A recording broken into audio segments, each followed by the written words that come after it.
जैसे ही दोनों अपने अपार्टमेंट के अंदर गई तो वही बगल वाले घर से एक औरत ने किसी को फ़ोन लगा दिया, हाँ साहब वो दोनों घर आ गई है। फिर दूसरी तरफ से कुछ कहा गया जिसके बाद कॉल कट हो गया। वो औरत कोई और नहीं राही और रुचि की पड़ोसी थी, जिसे आरव ने उनकी पल पल की खबर जानने के कारण हाय किया था। वो भी पैसों के लालच में आकर मान गई थी और आज सुबह जब वो आया तो उसने उनसे कहा था कि जब भी राही घर आए तो सबसे पहले उसे ही इन्फॉर्म करे। अपार्टमेंट के अंदर राही ने अपना सामान पैक करते हुए कहा, रुचि मुझे लगता है तुझे भी अब दूसरी जगह अपार्टमेंट ले लेना चाहिए। मैं उनसे कहूंगी कि वो किसी को ढूंढे जिसे हम ये अपार्टमेंट बेच सके। हाँ तू बोल तो सही रही है, उस आरव का कोई भरोसा नहीं है कब मुंह उठाकर यहाँ चला आए। वैसे भी वो तेरे लिए इतना पागल है कि तुम्हें बिना चेहरा छुपाए बाहर भी नहीं जाने दे देता। वो बस तेरी खूबसूरती से प्यार करता है और तुझे अपना बनाने के लिए पागल हुए जा रहा है। राही ने कुछ नहीं कहा। अब तक उसका सामान भी पैक हो गया था। उसे ज़्यादा कुछ नहीं लेना था, बस कुछ ज़रूरी चीज़ें जो उसे पसंद थी, जैसे उसका प्यारा पिकाचू जिससे वो अकेले में बातें किया करती थी। फिर उसके कपड़े जो उसे बहुत पसंद है, फ़ोटो एल्बम और ढेर सारी फ्रेम की हुई फ़ोटोज। अपने घर के कोने कोने को देखकर उसे एहसास हुआ कि आरव की मौजूदगी के अलावा उसके पास और कोई ऐसी चीज़ नहीं थी जिससे उसे उसकी याद भी आती। वो फीका सा मुस्कुरा दी और खुद से ही बोली, उसे मैंने ऐसा कहा था, तुम्हें ऐसा ही करना होगा, मुझे तुम ऐसी ही पसंद हो। इसके अलावा कुछ नहीं दिया। उसने बस तुझ पर पाबंदियां लगाई, लेकिन तेरी खुशी का क्या? तेरी खुशी गई भाड़ में अनअम्यूज्ड। RA entertainment. ऋत्विक ने शांति से कहा, अपने लिए किसी और को चुन लो। मैंने तुम्हें कभी भी उस नज़र से देखा ही नहीं, इनफैक्ट मुझे याद भी नहीं है कब देखा था। उसकी ऐसी बात सुनकर कि वो तो उसे याद भी नहीं है, उस लड़की की आंखों से आंसू बहाए वो उदासी से बोली, बचपन से तुम्हें पसंद किया है तो कैसे किसी और को पसंद करके उससे शादी कर लूं?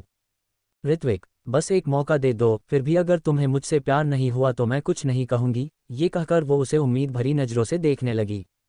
लेकिन उसकी उम्मीदों पर पानी फेरते हुए ऋत्विक ने कड़क लहजे में कहा, नो मीन्स नो पाउटिंग। उसकी इतनी कठोर आवाज़ सुनकर वो डर गई और रोते हुए केबिन से बाहर भाग गई। उसके जाने के बाद ऋत्विक ने राज को अंदर बुलाया। उसके आते ही उसने पूछा, तुम्हारी मैम क्या कर रही है? बॉस, हमें पता चला है कि उनके पड़ोस में रहने वाली एक औरत बार बार मैं के अपार्टमेंट की तरफ झांक रही थी, और जैसे ही मैं और उनकी दोस्त घर के अंदर गए उसने किसी को फ़ोन कर दिया। मुझे लगता है ये आरव मल्होत्रा ही है जिसने उसे नज़र रखने के लिए रखा होगा। हम अपने लोगों को वही आसपास रहने दो और कोई भी प्रॉब्लम हो सीधा मुझे बताना। जी बॉस, उसने कहा और बाहर चला गया। वही राही और रुचि स्क्रिप्ट देख रही थी। रुचि ने उससे कहा, इसमें तेरा रोल ज़्यादा नहीं है लेकिन फिर भी बहुत इंपॉर्टेंट है क्योंकि सबसे ज़्यादा एलिमेंट्स इसी रोल के हैं। तू कह सकती है कि पूरी कहानी की मास्टरमाइंड यही है, लेकिन एक विलेन का मरना तय है जिसे आखिर में अपने पापों की सजा मिलेगी। लेकिन लास्ट पार्ट सबसे दुखी होता है जिसने स्टोरी पलट जाती है, जिसमें बताया जाता है कि जिसे सब विलेन समझ रहे थे उसे विलेन बनाया गया था और फिर बेदर्दी से मार दिया गया। इस स्क्रिप्ट का सेकंड पार्ट भी बन सकता है। अगर ऐसा हुआ तो तेरे कैरेक्टर को हीरोइन बनने से कोई नहीं रोक सकता। अब ये पब्लिक के रिस्पॉन्स पर डिपेंड करता है। अगर वो उस विलेन के इमोशंस को समझ पाए और उन्होंने डिमांड की तो ऐसा होने के चांसेस बहुत ज़्यादा है। राही भी ये बात समझ रही थी। उसे भी ये रोल बहुत ही अच्छा और चैलेंजिंग लगा था। ये कहानी सच में अच्छी है। मुझे ये बहुत पसंद आई। मुझे पता ही था कि तुझे ये पसंद आएगी। लेकिन टेंशन वाली बात यह है कि इसमें लीड पिया रॉय है और विलेन का रोल वो अपनी किसी दोस्त को दिलवाने वाली है। राही मुस्कुराई और कॉन्फिडेंस से बोली, डोंट वरी, ये रोल बिना टैलेंट के ऐसे ही किसी को नहीं दिया जाएगा, स्पेशली ये अयांतिका का रोल खुद में ही एक आग है। इसी रोल पर फिल्म की सक्सेस टिकी है। अगर मैं सही हूं तो स्क्रीन राइटर ने पहले ही इसका दूसरा पार्ट लिख लिया होगा और वो उसे फिल्माते हुए देखने के लिए बहुत बेसब्री से इंतजार कर रहा होगा। वही डायरेक्टर रिधान शाह बिना किसी टैलेंट के ऐसे ही किसी को अपनी फिल्म में नहीं ले सकते। इतना तो मैं उनके बारे में जान ही चुकी हूँ। रुचि को भी उसकी बात सही लगी और वो मुस्कुराते हुए बोली, ठीक है तू जल्दी से प्रैक्टिस कर ले, मैं तब तक खाना बना लेती हूँ। राही ने हाँ में सर हिला दिया और सोफे पर बैठकर स्क्रिप्ट पढ़ने लगी। रुचि भी किचन में जाकर खाने की तैयारी करने लगी। राही की मेमोरी बहुत तेज थी, उसे पूरी स्क्रिप्ट याद हो गई। उसने अपने रोल को 1 घंटे तक रिहर्स किया। जब वो सेटिस्फाई हो गई कि वो इसे अच्छे से कर लेगी तब उसने स्क्रिप्ट को बैग में रख दिया। रुचि ने खाना टेबल पर लगाते हुए कहा, आजा खाना खा ले, उसके बाद तेरे लिए कुछ एजेंसी भी सेलेक्ट करनी है। राही जो अपना फ़ोन लिए मिस्टर हस्बैंड वाले नंबर को देख रही थी। रुचि की बात सुनकर उसने बस हाँ कहा और कॉल लगा दिया। रिंग जाने लगी, जिसके साथ ही उसके दिल की धड़कन बढ़ने लगी। तीसरी रिंग पर कॉल पिक कर लिया गया। राही ने कहा, ऋतिक, थोड़ी देर पहले ऑफिस में मीटिंग रूम के अंदर सभी शेयर होल्डर्स आरए एंटरटेनमेंट के मीटिंग रूम में बैठे अपने सामने हेड चेयर पर बैठे ऋत्विक अग्निहोत्री को देख रहे थे, जो उनके ऑफर को ठुकराए जा रहा था।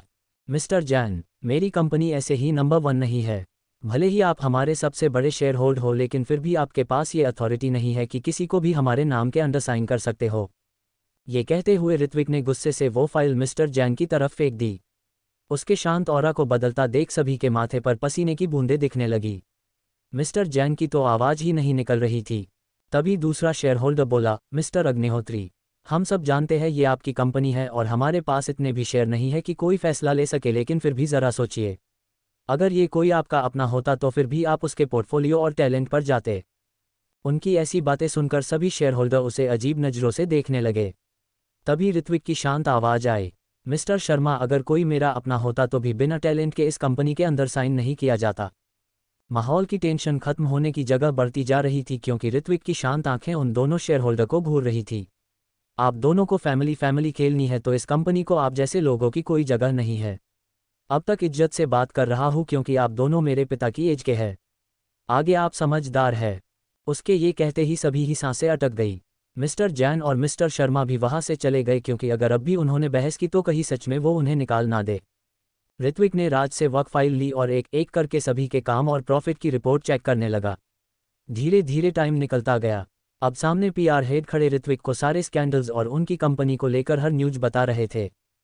तभी किसी के फ़ोन रिंग होने की आवाज़ आई, जिसे सुनकर सबकी सांसें एक बात भी बंद गई और अपने अपने फ़ोन को डर से देखने लगे। तभी उनकी नज़र अपने फ़ोन को उठाकर कान पर लगकर बात करते हुए उनके बॉस पर गई और उन्हें दूसरा झटका लगा। वही ऋत्विक का दिल जोर से धड़कने लगा। राही की मीठी आवाज़ में अपना नाम सुनकर वो उसकी आवाज़ में ही खो गया। वही वो लड़की भी शौक से उसे देख रही थी। ये वही थी जो ऋत्विक के केबिन में आई थी और रोकर बाहर चली गई थी। उसकी मुट्ठियां कस गई ये सोचकर कि ऐसा कौन है जिसका कॉल ऋत्विक ने मीटिंग के बीच उठा लिया। आगे जानने के लिए पढ़ते रहिए मेरी कहानी। ऋतिक। जब राही को दूसरी तरफ से कोई आवाज़ नहीं आई तो उसने फिर से उसे पुकारा, हम। दूसरी तरफ से एक शांत लेकिन बहुत ही डीप वॉइस आई, जिसे सुनकर राही की धड़कनें थम सी गई। उसने खुद को संभाला और बोली, आपने लंच किया? उसके सवाल को सुनकर जहां ऋत्विक के होठ हल्के से मुड़ गए, वही उसे बुलाने आई रुचि शरारत से मुस्कुराते हुए उसके पास बैठ गई। उसे अपने पास ऐसी अजीब सी मुस्कान लिए बैठा देखकर राही झेप गई और उसने जल्दी से हड़बड़ाते हुए कहा, वो मेरा मतलब टाइम से लंच कर लेना, उसके बाद काम। ठीक है, अब मैं रखती हूँ। ये कहकर बिना दूसरी तरफ का जवाब सुने उसने कॉल डिस्कनेक्ट कर दिया। उद्धरण चिन्ह। एक बीप की आवाज़ के साथ कॉल कट गया। वही ऋत्विक के भाव वैसे ही रहे, लेकिन उसके अंदर एक अलग सी खुशी उमड़ रही थी। ये सोचकर कि उसे उसकी फिक्र है और वो अपनी तरफ से उनकी अचानक की हुई शादी में कदम बढ़ाने और एफर्ट डालने की कोशिश कर रही है, तो उसे भी एक अच्छा हस्बैंड बनना होगा। मीटिंग ओवर, उसने शांति से अपनी ठंडी आवाज़ में कहा और वहाँ से राज के साथ चला गया। राज उसके पास ही खड़ा था। उसने भी राही की बातें कुछ सुन ली थी। वो मन ही मन भगवान को थैंक यू बोलते हुए बोला, थैंक यू कि आपने बॉस की लाइफ में राही जैसी लड़की को भेजा जो दिल साफ और नेक इंसान है, साथ ही अपने पास्ट को पीछे छोड़कर आगे बढ़ने की पहल कर रही है। उद्धरण चिन्ह। वही राही फ़ोन अपने बैग में रखते ही बिना रुचि को देखे डाइनिंग टेबल पर आ गई और बात बदलते हुए बोली, आज क्या बनाया है तूने? ये कहकर वो खाने के ऊपर से ढक्कन हटाकर देखने लगी। पनीर बटर मसाला, सादा रोटी, दाल और जीरा राइस को देखकर वो सब भूल गई और अपने लिए सर्व करते हुए रुचि को वही खड़ा देखकर बोली, जल्दी आ वरना खाना ठंडा हो जाएगा और मुझे तो बहुत भूख लगी है, फिर मत कहना मैंने तुझे पूछा भी नहीं। उद्धरण चिन्ह।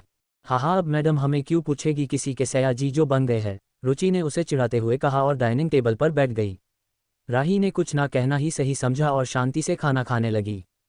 वही दूसरी तरफ ऋत्विक ने भी राज को उसके लिए लंच लाने का कह दिया था। तभी वो लड़की एकदम से ऋत्विक के सामने आकर खड़ी हो गई और सीरिया होकर बोली, किसका कॉल था? उसकी बात सुनकर ऋत्विक की बोहें आपस में सिकुड़ गई और इस बार उसने झल्लाते हुए कहा, तुमसे मतलब? अपने काम से काम रखो वरना दरवाजा वहाँ है, अभी मेरी कंपनी से निकल जाओ। अगर तुम मेरे दादाजी के दोस्त की पोती ना होती तो कब का तुम्हें यहाँ से बाहर फेंक देता। ये कहकर वो अपने केबिन में चला गया। सौम्या। पीछे से किसी ने उसे आवाज़ दी। वो लड़की जो ऋत्विक को खुद से दूर जाते देख रही थी, किसी को अपना नाम लेते देख पीछे मुड़ गई। उसके सामने जय अग्निहोत्री खड़ा था। अपने पैंट की जेब में एक हाथ डाले वो मुस्कुराते हुए सौम्या के पास आया और एक टेढ़ी स्माइल करते हुए बोला, मिस सौम्या सक्सेना, मुंबई की नंबर 1 सोशलाइट, ऐसे किसी के आगे पीछे घूमते हुए अच्छी लगती है क्या भला? उद्धरण चिन्ह। तुम्हें क्यों इतनी जलन हो रही है? अगर ऋत्विक मुझे भाव नहीं देता तो इसका मतलब ये नहीं कि मैं सौम्या सक्सेना किसी भी राह पड़े कचड़े को गले लगा लूंगी। इतना कहकर वो वहां से चली गई। उसके जाने के बाद जय अग्निहोत्री की मुस्कान गायब हो गई और उस पर गुस्सा उतर आया। अगर तुम सक्सेना फैमिली की बेटी नहीं होती तो तुम्हें सच में लगता है कि मैं तुम्हें इम्प्रेस करने के लिए इतने पापड़ बेलता? अच्छी गलतफहमी है पालो। उसके बाद वो बिना ऋत्विक से मिले वहां से चला गया क्योंकि उसका मूड खराब हो चुका था। वही अपार्टमेंट को लॉक करके रुचि और राही दोनों अपनी स्कूटी की तरफ बढ़ गई। तभी उनके सामने एक मर्सिडीज आकर रुकी और उसमें से एक अट्रैक्टिव पर्सनैलिटी का शख्स निकला। ब्लैक टैक्सिडो पहने, आंखों पर शेड्स चढ़ाए वो राही की तरफ बढ़ रहा था। वही उसे देखकर जहां रुचि के चेहरा गुस्से से लाल हो गया था वही राही बिना भाव के उसे देख रही थी। आरव उसके पास आया और अपने शेड्स उतारकर उसे निहारने लगा। उसकी नज़रों की तपिश से राही का दम घुटने सा लगा। उसने अपनी आंखें नहीं झुकाई जैसे वो पहले करती थी। आरव ने एकदम से उसके हाथ को पकड़ लिया और बोला, राही, मेरे दादाजी के लिए वो सगाई जरूरी थी। बस एक बार मुझे अपनी सारी प्रॉपर्टी मिल जाए, उसके तुरंत बाद हम शादी कर लेंगे। बस 6 महीनों की बात है। जहां इतने साल रुके रहे वही 6 महीने तो ऐसे ही निकल जाएंगे। राही ने अपना हाथ खींच लिया। उसे अब आरव का टच अजीब लग रहा था। हमेशा से जब भी आरव उसके करीब आया तो वो कभी भी कंफर्टेबल फील नहीं करती थी, फिर चाहे उसका हाथ ही क्यों ना पकड़ना हो। उसे पहले समझ नहीं आता था, लेकिन जब ऋत्विक ने उसके हाथ को थामा था तो उसे ऐसा लगा जैसे कोई है जो उसकी परवाह करता है। कोई है जिसके कंधे पर सर रखकर वो रो और हंस सकती है, जबकि आरव उसे महंगे गिफ्ट्स और शो ऑफ के लिए इस्तेमाल करता था। अपने खाली हाथ को देखकर आरव की आंखें छोटी हो गई और वो गुस्से से बोला, पाउटिंग, हिम्मत कैसे ही तुम्हारी मेरे हाथ को धक्का देने की? इतनी तेज आवाज़ सुनकर राही सहम गई, लेकिन फिर भी उसने हिम्मत से कहा, जैसे तुम्हारी हिम्मत हुई मुझे छूने की। देखो अब तुम किसी के साथ कमिटेड हो, इसलिए ऐसे किसी पराई लड़की का हाथ पकड़े मीडिया ने देख लिया तो मेरा तो कुछ नहीं, लेकिन तुम्हारी इज्जत की धज्जियां जरूर उड़ सकती है। आरव शांत हो गया। उसने आसपास देखा तो कोई नहीं था, फिर भी उसे अपनी इमेज की बहुत परवाह थी और ये बात राही अच्छे से जानती थी। आरव जब शांत हो गया तब राही ने कहा, तुम इस वक्त रॉय फैमिली की बड़ी बेटी के साथ हो जो दिखते शरीफ है लेकिन काम किसी गुंडे से कम नहीं है। आगे तुम समझदार हो। अगर ऐसे ही मुझे तंग करते रहे तो वो लोग तुमसे कुछ नहीं कहेंगे लेकिन मेरा जीना हराम कर देंगे। ठीक है, चला जाऊंगा। पहले वादा करो कि तुम मेरा इंतजार करोगी और किसी दूसरे मर्द के करीब नहीं जाओगी। हाँ, मैं किसी दूसरे मर्द के करीब नहीं जाऊंगी, लेकिन अब से तुम जब तक परिधि रॉय के साथ हो मेरे आसपास भी नहीं भटकने चाहिए। ठीक है, आरव ने कहा और एक नज़र राही को देखा और उससे बोला, एक हक तो दे ही सकती हो। अब तो तुमने अपने पास आने से भी माना कर दिया है। राही की आंखें कठोर हो गई और उसने कहा, तुम जानते हो मुझे किसी की भी करीबी से उल्टी आने लगती है। क्या तुम्हें याद नहीं पिछली बार मैंने तुम्हारे ऊपर वॉमिटिंग कर दी थी? आरव ने कुछ नहीं कहा, बस हाँ में सर हिला दिया। उसके दिल में दर्द हो रहा था क्योंकि आज उसे वो अपनी राही नहीं लग रही थी। उसकी राही हमेशा एक प्यारी सी स्माइल के साथ बात करती भी। हाँ, उन दोनों के बीच फिजिकली कोई रिश्ता नहीं था, फिर भी इमोशनली वो उससे जुड़ी हुई थी। वो कुछ और सोचता तभी एक और कार वहां आकर रुकी और उसने से परिधि निकली। फ्लोरल क्रॉप टॉप और पेंसिल मिनी स्कर्ट पहने, पिंक हील्स के साथ ब्लैक शेड्स लगाए, वो किसी हीरोइन से कम नहीं लग रही थी। उसने आरव की बाह को गले लगाते हुए पूछा, बेबी तुम यहाँ क्या कर रहे हो? डैड का कॉल आया था, उन्होंने शादी की शॉपिंग के लिए मॉल आने के लिए कहा था तो मैं वही जा रही थी, तभी मुझे तुम्हारी कार दिखी और फिर मैं यहाँ आ गई, सोचा कि साथ में ही चलते हैं। आरव ने उसका हाथ हटाया और राही को देखते हुए बोला, कुछ नहीं, बस मैं राही से ये कहने आया था कि अगर वो चाहे तो मेरी कंपनी ज्वाइन कर सकती है। मुझे पर्सनल सेक्रेटरी की ज़रूरत है और उसे जॉब की। उसकी बात सुनकर परिधि की मुस्कान जम गई और उसने उदासी से आरव को देखा जो एकटक उसे ही देख रहा था। तभी राही बोली, thank you for your offer mister Raichand, लेकिन मुझे मेरी मंजिल मिल चुकी है। अब मुझे जॉब की कोई ज़रूरत नहीं है। उसकी बात सुनकर परिधि की आंखें छोटी हो गई। वही आरव जैसे ही कुछ कहने को हुआ परिधि बीच में बोल पड़ी, आरव, वो डैड तुम्हें कब से कॉल कर रहे थे लेकिन तुमने उठाया ही नहीं। पहले उनसे बात कर लो, तब तक मैं राही को समझाने की कोशिश करती हूँ। उद्धरण चिन्ह। उसने एक नज़र राही को देखा, फिर वहां से अपने कार के पास कॉल लगाने चला गया। उसके जाते ही परिधि की मासूमियत हट गई और उसने राही को वार्निंग भरे लहजे में कहा, अच्छा किया जो खुद ही जॉब ऑफर को ठुकरा दिया, वरना तुम कहीं के लायक नहीं बचती। पाउटिंग, मेरे आरव से दूर रहो और हाँ, तुम दोनों जितना जल्दी हो सके ये शहर छोड़कर चली जाओ, नहीं तो मुझसे बुरा कोई नहीं होगा। तुमसे बुरा कोई हो भी नहीं सकता गिरगिट, रुचि गुस्से से चिल्लाई। पाउटिंग फिर उसके ऊपर हंसते हुए, तुम्हें क्या लगता है मेरी राही तुम्हारे जैसी है जो किसी के बीच में आए? बिल्कुल नहीं। उसने आरव को तुम्हारे लिए हमेशा के लिए छोड़ दिया है। ये तो तुम्हारा मंगेतर है जो जब देखो इसके पीछे लगा रहता है। फिर चुटकी बजाकर, और एक बात कान खोलकर सुन लो, राही को इस आरव से कई गुना हैंडसम, रिच और पावरफुल इंसान मिल गया। राही ने उसकी हाथ को पकड़ लिया, तब जाकर रुचि को होश आया और उसने बात को घुमा दिया। इससे ज़्यादा बेहतर इंसान मिलेगा। उसकी बात पर परिधि हंस पड़ी। हा ड्रीम ऑन। रुचि और कुछ कहती कि राही ने उसे खींचा क्योंकि उनकी बुक की हुई टैक्सी आ चुकी थी। वो दोनों स्कूटी से नहीं जाने वाली थी। दोनों बैठकर वहां से निकल गई। वही परिधि खुद से ही। औकात भिखारी जितनी है फिर भी सपने इतने बड़े कि कोई भी चकरा जाए। Smirk to be continued. और राही का ऑडिशन देने जाना। राही और रुचि टैक्सी से ऑडिशन वाली जगह पर पहुंच गए। राही ने पहले से ही फुल ब्लैक आउटफिट पहना हुआ था जिसमें वो किसी कातिल हसीना जैसी लग रही थी। उसकी भूरी बड़ी बड़ी आंखें अपने चारों तरफ चलते क्राउड को देख रही थी। सच में दुनिया किसी के लिए नहीं रुकती, उसने एक मुस्कान के साथ कहा और रुचि के साथ आगे बढ़ गई। सभी की नज़र एक बार राही की सुंदरता को देखकर थमी, फिर कुछ जलन की वजह से फिर गई तो कुछ उसकी तारीफ करते हुए हट गई। उद्धरण चिन्ह। एक दिन देखना सबकी नज़रें सिर्फ मेरी राही को एक नज़र देखने के लिए बेचैन होगी। जब सुंदरता के साथ टैलेंट भी सामने आएगा तो सबको एक नया सितारा मिलेगा। राही अग्निहोत्री के नाम से। रुचि का आखिरी शब्द सुनकर राही ठहर गई। उसके कानों अभी भी वही नाम बार बार सुनाई दे रहा था, राही अग्निहोत्री। उसके पास अपने नाम के अलावा कोई सरनेम नहीं था और ना ही उसने कभी लगाया। यही वजह थी कि लोग उसे अजीब नज़रों से देखते। वैसे भी जहां सुंदरता के साथ कोई बैकग्राउंड ना हो तो उनके लिए वो बस बिकाऊ होते हैं। तभी उसे कुछ याद आया और उसने कहा, रुचि तूने ऑडिशन में मेरा नाम क्या दिया है? राही अग्निहोत्री। और क्या? उसने अपने कंधे उचकाते हुए कहा। तूने ऐसा क्यों किया? अगर किसी को भनक भी लग गई तो अच्छा नहीं होगा। राही ने अपने माथे को दबाते हुए आगे चलते हुए कहा।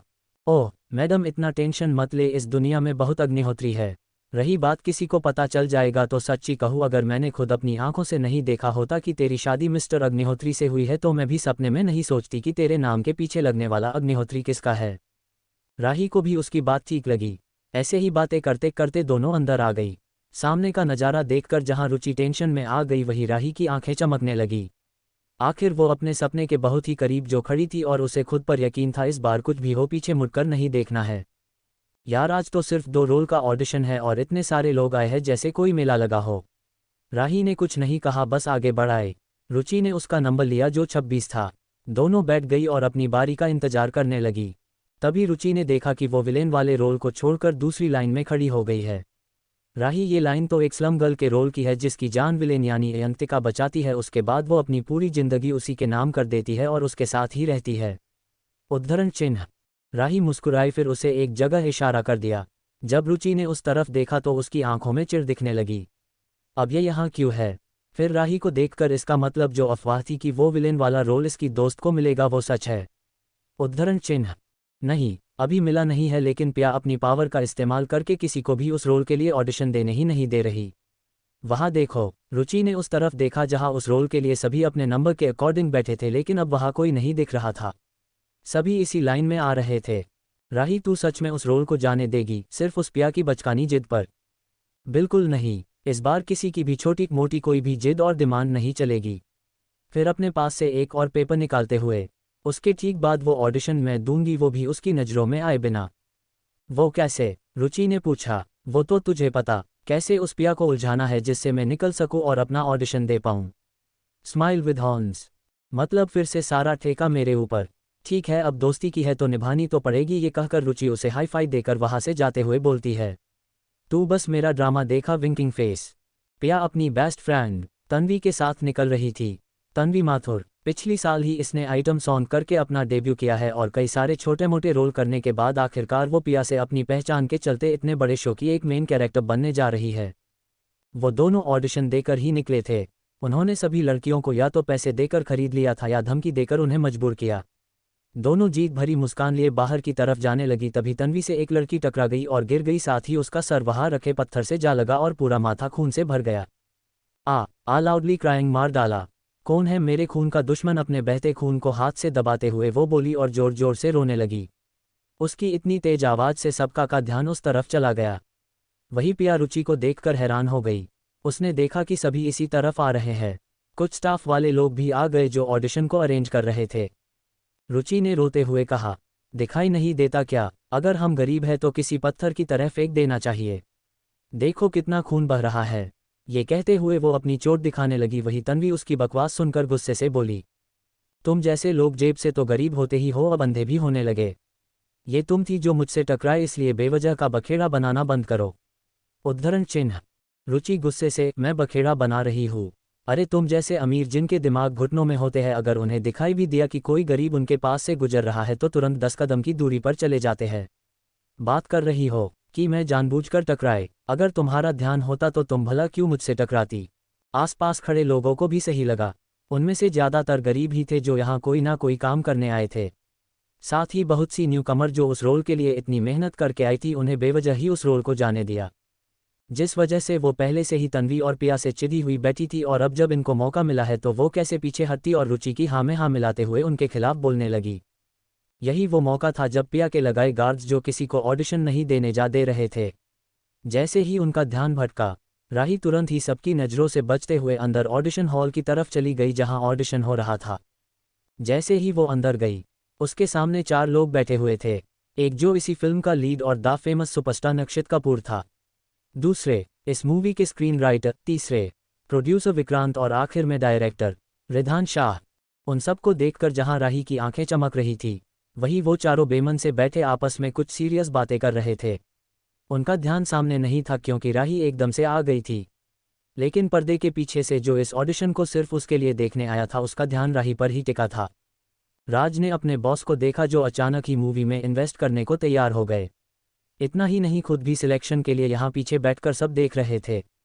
पहले तो उसे कुछ समझ नहीं आया, लेकिन जैसे ही उसने राही को आते देखा वो सब समझ गया और मुस्कुरा दिया। ऋत्विक एकटक उसे देख रहा था जो आंखों में हजारों तारों की चमक लिए पूरे कॉन्फिडेंस से एकदम से बोली, जिससे सबका ध्यान उसकी तरफ चला गया। Hello everyone, I am Rahi Agnihotri. Smile, एक बड़ी सी दिलकश मुस्कान के साथ उसने उन्हें ग्रीट किया और अपना नाम बताया। वही उसे देखकर कोई बहुत हैरान रह गया। वही रिधान शाह की आंखें चमक उठी और उन्होंने उत्साह से कहा, फर्स्ट नाइट का गिफ्ट। रिधान ने एक्साइटेड होते हुए अपने असिस्टेंट को इशारा किया तो वो जल्दी से एक स्क्रिप्ट लेकर आया और राही को थमा दिया। राही ने स्क्रिप्ट को लेकर डायरेक्टर रिधान को देखा। मिस राही, आपके पास 5 मिनट है इस सीन को याद करने के लिए, उसके बाद आपको उसे हमारे सामने करके दिखाना है, उन्होंने गंभीरता से कहा। राही ने अपना सर हल्का सा हिलाया और स्क्रिप्ट में दिए सीन को पढ़ने लगी। सीन कुछ इस तरह था कि उसके नशे में रहने का फ़ायदा उठाकर उसकी दोस्त ने अयंतिका को बेच दिया, लेकिन वो किसी दूसरे कमरे में चली गई और एक अजनबी के साथ रात बिताकर आ गई। जब उसे होश आया तो उसे कुछ भी याद नहीं था कि वो उस रूम में कैसे आए और उसने पूरी रात किसके साथ बिताए। फिर 2 महीने बाद उसे पता चला कि वो प्रेग्नेंट है। उस समय वो पूरी तरह से टूट चुकी थी।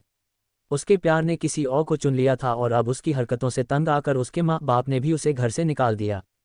जब वो बेसहारा दुनिया से हार कर घूम रही थी तब वो एक कार से टकरा गई और जब उसकी हॉस्पिटल में आंख खुली तो वो पहले से ही बहुत कमज़ोर महसूस कर रही थी। उसे पता चला कि वो प्रेग्नेंट है, जिसके बाद उसे खुद से ही नफरत होने लगी और उसने बदला लेने का ठान लिया। अयंतिका ने अपनी दोस्त को अपने हाथों से मौत के घाट उतार दिया। सीन खत्म हो गया। राही पूरी तरह से उस सीन को फील कर पा रही थी। आखिर धोखा तो उसे भी मिला था। राही ने सर झुका लिया और आंखें बंद कर ली। 5 मिनट बाद जब लाइट डिम हो गई और स्पॉटलाइट उस पर गई तो उसने एक गहरी सांस ली और अपनी आंखें खोल दी। वो लेट गई और किसी चादर की तरह खुद को समेटे अपने आसपास देखने लगी। उसका सर दर्द से फटा जा रहा था।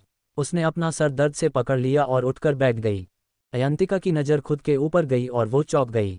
उसे एकदम से रात की घटना याद आ गई और वो कल के बारे में सोचने लगी कि कैसे प्रिया ने उसे जूस दिया और उसे एक बूढ़े आदमी को बेच दिया। उसके बाद वो उस बूढ़े आदमी से बचते हुए इस रूम में आ गई और एक सख्त हाथ ने उसे खींच लिया और किस करने लगा। उसके बाद का उसे कुछ भी याद नहीं आया। अयंतिका ने सर पकड़े ही अपने दिमाग पर जोर दिया पर कोई फायदा नहीं हुआ। उसकी आंख के कोने से एक आंसू की बूंद गिर गई। कब उसका चेहरा आंसुओं और दर्द से भर गया उसे अंदाजा भी नहीं हुआ। आंखें लाल हो गई। वो अपने चेहरे को घुटनों पर छुपाए बेतहाशा रोने लगी। Loudly crying tired. उसका चेहरा नहीं दिख रहा था लेकिन रोने से उसके कंधे हिल रहे थे और वो बहुत अकेली लग रही थी। राही की एक्टिंग इतनी डीप थी कि सब उस सीन में खो गए। एक लड़की का दर्द जब वो अपनी इज्जत खो बैठती है, जिससे वो प्यार करती है, वो भी उसे नफरत करता है, उसे अच्छे से फील कर पा रहे थे। फिर एकदम से सीन चेंज हो गया। 2 महीने बाद अब राही उर्फ अयंतिका किसी लाश की तरह खड़ी चल रही थी जिसकी कोई मंजिल ना हो। तभी एक कार, उसने ऐसा एक्ट किया कि सामने सच ने एक कार है और वो टकराकर गिर गई। दूसरे सीन में उसने अपनी आंखें धीरे धीरे खोली तो उसे सफ़ेद सीलिंग दिखाई दी। तभी डॉक्टर की आवाज़ आई, मिस अयंतिका आप प्रेग्नेंट है। ये सुनकर उसकी दुनिया ही उजड़ गई और वो वहाँ से अकेले ही निकल गई। रास्ते में वो जमीन पर बैठी बिलक बिलक कर रोने लगी। अयंतिका के दुख में डूबी राही बाहर आ गई और उसे वो दिन याद आया जब वो भी अकेली सड़क पर रो रही थी। उसके पास भी कोई नहीं था। राही का दर्द उसके आंसुओं के जरिए बाहर निकले लगा।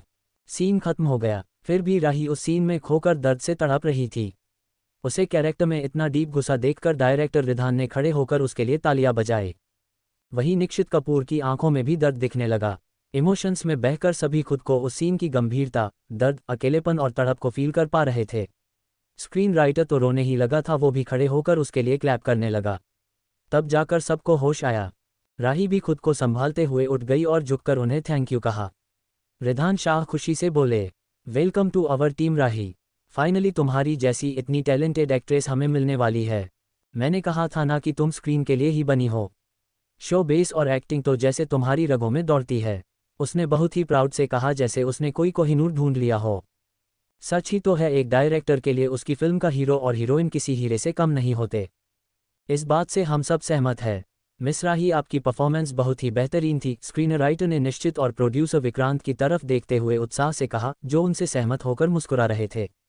वहीं पीछे कांच की वॉल के पीछे बैठे ऋत्विक की नज़र राही पर टिकी हुई थी, जो बहुत उदास लग रही थी। वो उठा और बाहर की तरफ जाते हुए बोला, मेक श्योर कि हमारी इन्वेस्टमेंट लाइट ब्राइट से ज़्यादा हो। ये कहते हुए उसने अपने आंखों पर काले शेड्स लगाए और जेब में एक हाथ डाले बाहर अपनी कार की तरफ चला गया। वही राही भी अब तक बाहर आ चुकी थी। रुचि, जो घायल होने का ड्रामा कर रही थी, वो आराम से बैठी समोसे उड़ा रही थी, साथ ही कोल्ड ड्रिंक मजे ले रही थी। तन्वी का असिस्टेंट उसे चिढ़ते हुए देख रहा था। राही को आता देख रुचि ने उस असिस्टेंट से कहा, ठीक है, अब मुझे कोई शिकायत नहीं है। मेरी इतनी सेवा करने के लिए थैंक यू, और अगली बार अपने आर्टिस्ट से कहना कि ध्यान से देखकर चले। अगर टकराए तो थोड़ा विनम्र रहे। ये कहते हुए उसने उसे जाने का इशारा कर दिया। असिस्टेंट भी गुस्से से उसे घूरते हुए वहां से निकल गया। उसके जाते ही रुचि लपक कर राही के पास आए और बोली, कैसा रहा ऑडिशन? राही चुप रही। उसने उसके माथे की चोट को देखा और उस पर हाथ लगाया। रुचि कराह गई। राही की आंखें छोटी हो गई और उसे घूरते हुए कहा, मैंने एक्टिंग के लिए कहा था, सच में खुद को चोट पहुंचाने के लिए नहीं। चल हॉस्पिटल, कितना खून बह गया है तेरा। पास पड़े खून भरे रुमाल को देखकर बोली और उसे खींचते हुए बाहर ले जाने लगी। ओए राही, ये खून नहीं है, रुचि ने उसे रोकते हुए कहा। तो क्या है? राही ने चौंकते हुए पूछा। रुचि बोली, ये वही जूस है जो मैंने तेरे लिए तैयार किया था, बीटरूट और गाजर पोमग्रानेट वाला। क्या? फ्लश्ड राही ने उसे ऐसे देखा जैसे किसी एलियन को देख रही हो। अक्सर फिल्म में केचप को खून बनाते हुए देखा है, लेकिन जूस को भी इस्तेमाल करके किसी को बेवकूफ़ बनाते हुए वो पहली बार देख और सुन रही थी। उसे सदमे में देखकर रुचि मुस्कुराए और अपनी टॉप की कॉलर यानी उठाने की एक्टिंग करते हुए बोली, देखा हूं ना मैं स्मार्ट, पता भी नहीं चला, और वो मेरा नकली खून बहता देखकर डर गए क्योंकि मैंने मीडिया को भी बुला लिया था। ये कहकर वो हंसने लगी। उसकी बात सुनकर राही भी हंस दी और बोली, तू इतनी जुगाड़ी है तभी तो आगे चलकर बहुत बड़ी मैनेजर बनेगी। ऐसे ही बातें करते हुए वो बाहर आ गए। थोड़ी आगे जाने के बाद ही राही के फ़ोन पर कॉल आया। उसने देखा तो मिस्टर हस्बैंड नाम फ्लैश हो रहा था। उसने जल्दी से कॉल उठाया और बोली, आप कहाँ हैं? थोड़े आगे चलकर देखो, मैं वही पेड़ के पास खड़ा हूँ। दूसरी तरफ से आवाज़ आए और कॉल कट गया।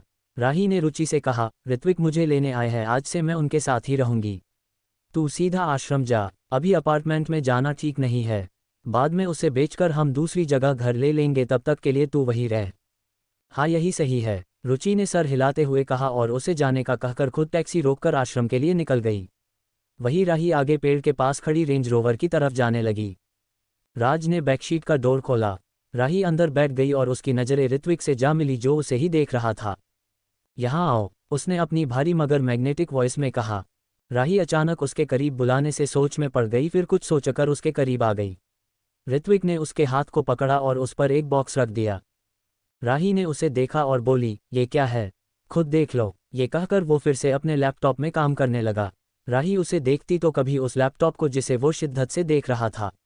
उसने कुछ नहीं कहा और उस बॉक्स को खोलकर देखा। उसके अंदर रखे पेंडेंट और चेन को देखकर उसने ऋत्विक को देखा और पूछा, ये किस लिए? हमारी फर्स्ट नाइट का गिफ्ट।